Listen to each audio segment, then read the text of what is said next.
আরে ভাই আমরা তো খেতেতে তরমুজ কিনি না, আমরা তো আড়তে তরমুজ কিনি। আরে ভাই আপনি যেই জায়গাতেই নিয়ে আসেন এত দাম বাড়াবেন কেন?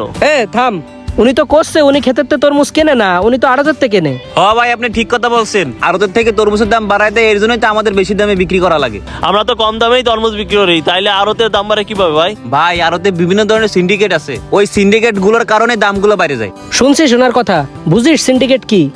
পাইকারি আড়তে গেলি জানতে পারবি, দেখতেও পারবি যে বিভিন্ন ধরনের সিন্ডিকেট আছে ওদের। ওরা অনেক সময় মাল মজুত করে রাখে, অনেক মাল আটকায় রাখে, এইভাবে বিভিন্ন মালের দাম কিন্তু ওরা বাড়ায় দেয়। তাইলে এই যে যারা খুচরা ব্যবসায়ী আছে, এনাকে খালি খালি দোষ দিয়ে তো কোনো লাভ নাই। ওনাদেরও তো 2-4 টাকা লাভে অবশ্যই বিক্রি করতে হবে, ওনারা তো আর লসে বিক্রি করতে পারবে না। আর তোদের মতো যাদের ক্ষেত আছে, যারা আড়তদারের কাছে তরমুজ বিক্রি করে, তারা যদি আড়তদারের কাছে তরমুজ দিয়া বন্ধ করে দেয় বা তরমুজের দাম যদি তারাও বাড়ায় দেয়, তাইলে ওই আড়তদাররাও সোজা হয়ে যাবে, বুঝছিস? তাই এইসব খুচরা দোকানদারের সাথে এসে চিল্লাপাল্লা করে কোনো লাভ হবে না।